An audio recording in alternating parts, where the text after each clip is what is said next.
everyone. In this video, we are going to start with our eighth identity, which is a cube minus b cube. Right now, as per previous videos, we have been doing proof, expansion, factorization. So we will be following the same suit over here as well. Right. And yes, at the end, again, we will be having some important question, which is going to club this identity as well as the previous identity. Okay. So let's start. The first thing, proof. And before proof, let us write the expansion. Now, when we have the identity of a cube minus b cube, the expansion says it has to be a minus b in the first bracket. The second bracket has a square plus ab plus b square. Okay, now let's see that how this expansion has got, how we have derived it, right? So starting with the identity of a, not a cube, but a minus b whole cube. The expansion was a cube minus b cube minus 3ab times with a minus b, right? So what do we want? We basically want a cube minus b cube. So now from this expansion, we are going to keep a cube minus b cube on one side and collect the remaining terms on the other side, right? So let's start with that. We get a minus b whole cube plus 3ab into a minus b. And this leaves us with a cube minus b cube on the other side. Okay. So now just see over here what we have. We have a minus b as common factors. So I am going to take that out. Okay. Taking that out gives me a minus b, and inside we are left with a minus b whole square plus 3ab equals a cube minus b cube. Okay. Now, the outer a minus b remains as it is. And inside, we are going to apply the identity of x minus y whole square. Right. So, applying that gives me a square minus 2ab plus b square plus 3ab inside equals a cube minus b cube, right? So a minus b outside, and inside we have a square plus b square, and I can see we can club minus 2ab plus 3ab. That leaves us with plus ab equals a cube minus b cube. So what do we get over here? See what we have arrived at. We have arrived at a above mentioned expansion of a cube minus b cube. Now, one thing over here, there are some teachers who actually recommend that when we are talking about the expansion of a cube minus b cube, you use this thing and then you can get the answer. That is right. We have done the same thing over here on this page. But the problem is with if you start from here, you will do all the steps that you can see over here, which is not going to get you any extra marks or any extra effort, right? But this is actually too much time consuming. So why to waste that, right? It's better to learn this expansion that we have written over here, and we will be doing the questions using this ready-made expansion. Okay. Now, starting with the first question. In this, for this particular identity, we are not doing any expansion-based questions.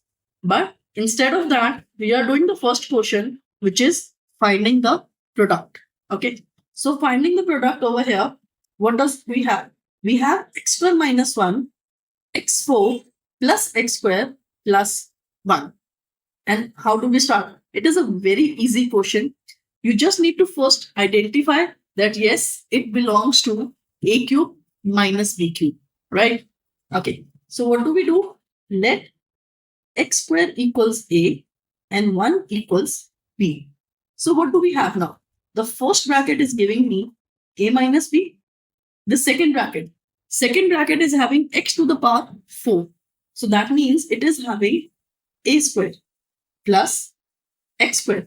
Now x square you can write just as a, or you can consider it as x square into 1 also, right? So for our own convenience, I'm going to consider it as a into b, that is x square into 1 plus b square, because 1 square is 1. So instead of 1, I have written as b square. Now what is this? We just got the identity back, that is a cube minus b cube, right? So substituting the value of a and b over here gives me x square whole cube minus 1 cube, which is equals to x raised to the power 6 minus 1, and this is the answer. See, the question was find the product. If you're not aware of this identity, what you will do? You will multiply a binomial and a trinomial, and that is going to waste too much of time. Moreover, the teacher gets to know that yes, you're not aware of the identity, so you have just resorted to your previous typical method of multiplying two brackets, and that is actually going to happen that you will lose marks over there. So apply this identity. It's a shortcut, and it is actually the desired method over here, right? Now, next question, factorize. And yes, from here on, we are going to do various questions for factorization. Okay, the first one is 8a cube minus 27b cube. We can easily see it is 2a whole cube minus 3b whole cube, right? So what do? It is x cube minus y cube. Now, the question is in terms of a and b.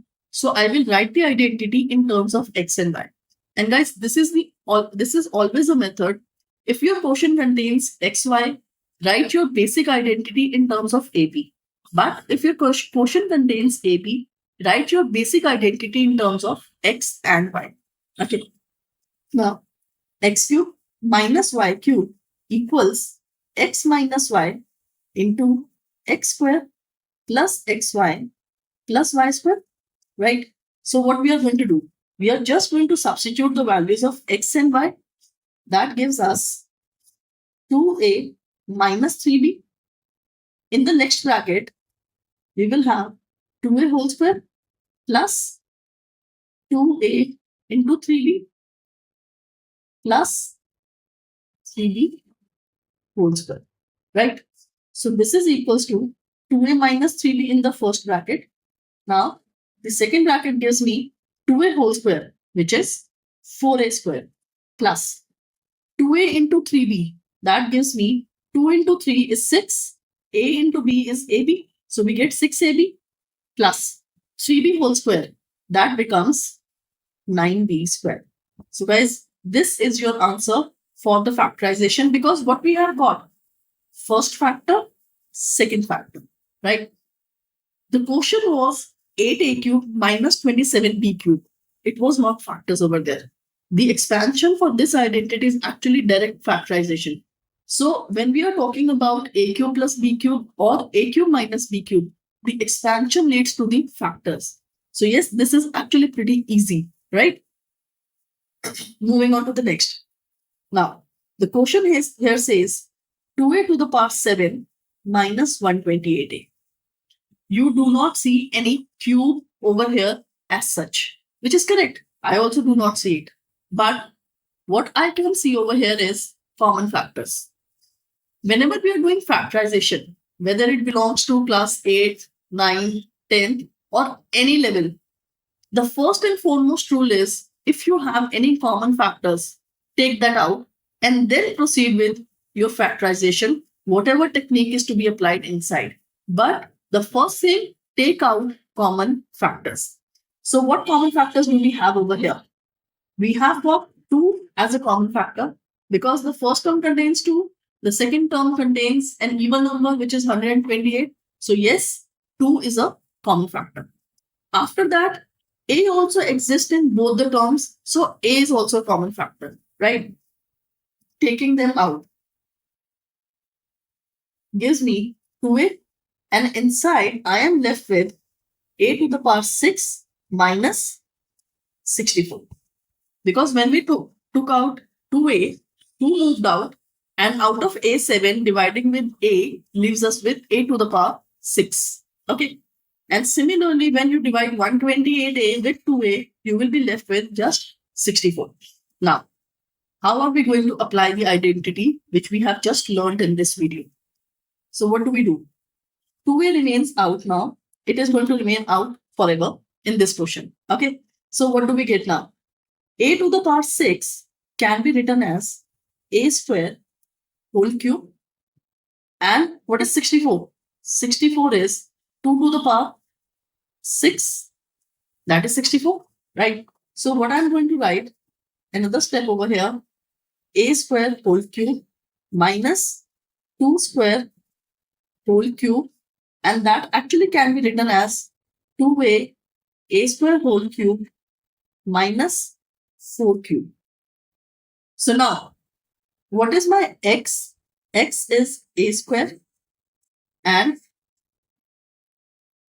yeah, what is my x? X is a square and y is 4, right? So what are we having now? 2a, first bracket gives me a square minus 4. Second bracket gives me a4 because it was supposed to be x square. So a4 plus 4a square because it is xy, then plus y square, which is 4 square and 16, right? We got the factors. We are done? No, we are not done yet. Why we are not done yet?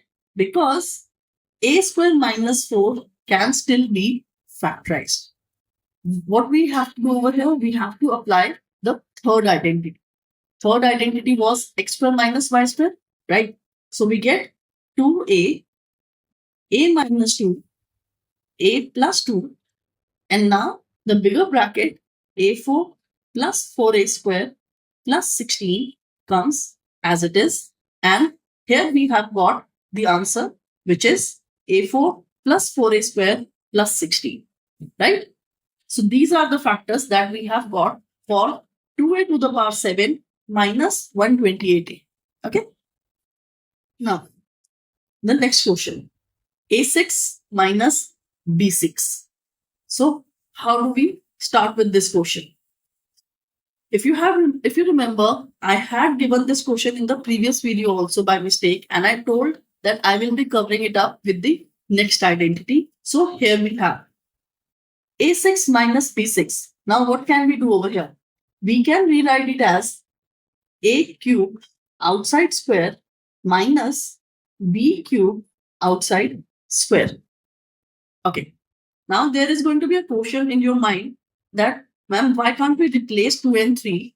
That is, why can't we rewrite it as a square cube outside and b square cube outside?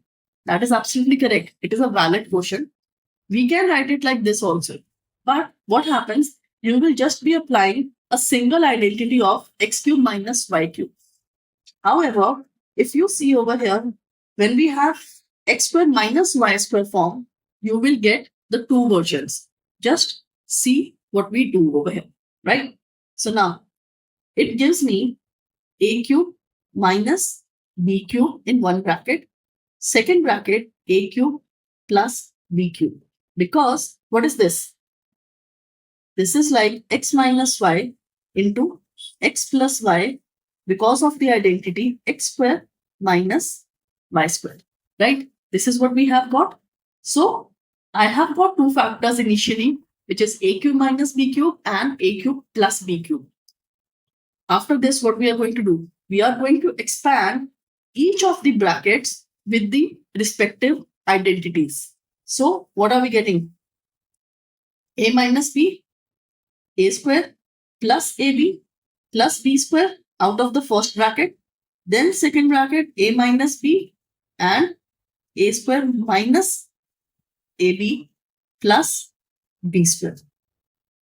I'll just write them in the order now. A minus b into a plus b into a square plus ab plus b square times with a square minus ab plus b square.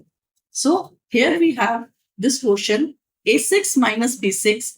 Now what we have got? We have got two factors.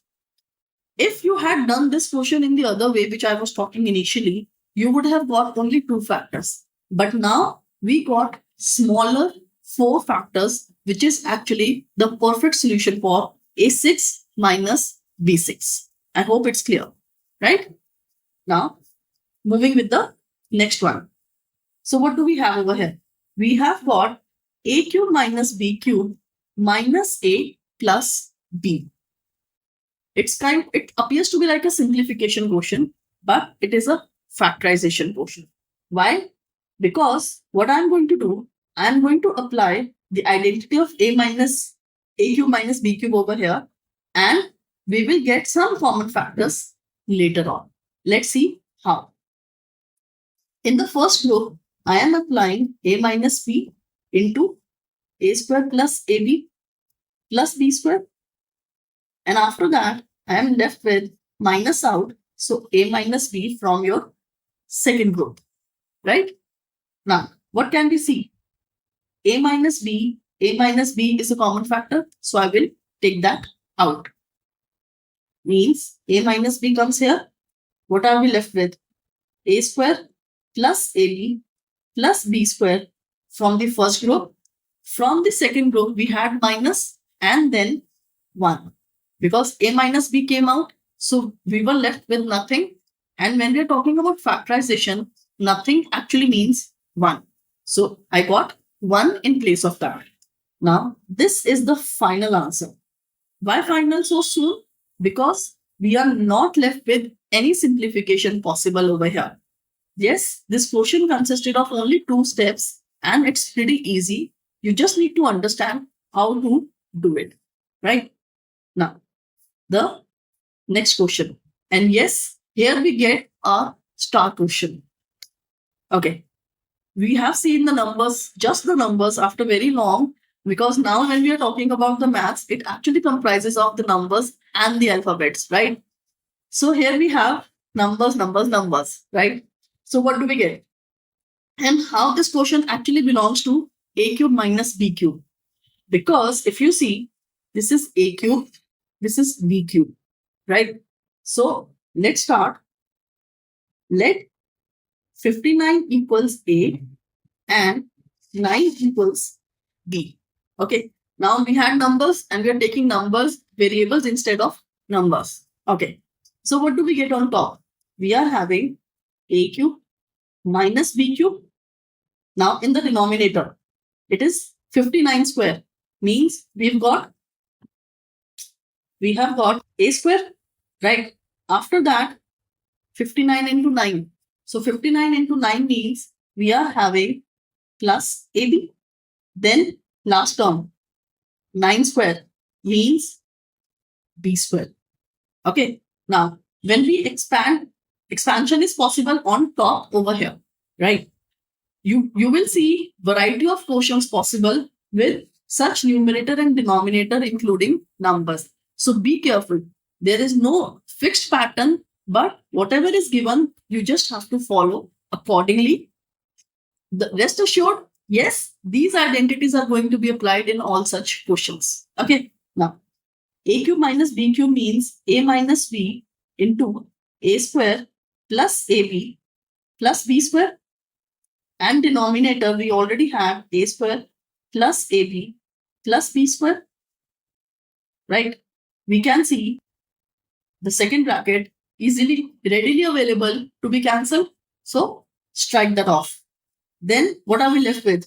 Just A minus B, right? Now what was A minus B? A was 59, B was 9. So A minus B equals 59 minus 9, that is 50 equals to RHS. Hence, proof. Because this question was proof, right? So when you are done, you have to mention at the end, hence proof. Okay. So in this question, we learned it's kind of a practical application of the identity involving numbers. Like in the initial identities, we had seen we were solving for 101 square, 99 square and all that. But when we are talking about these identities now, They do not have that easily kind of questions, but you have to see that how the identity can be applied in either of the parts, whether in numerator or in denominator, right? So overall, we have learned the eighth identity today, which is a cube minus b cube. Now, after this, we are just left with one more identity, and that is actually pretty good and important identity for with respect to class 9. So do keep a watch on the channel for further videos. Happy learning!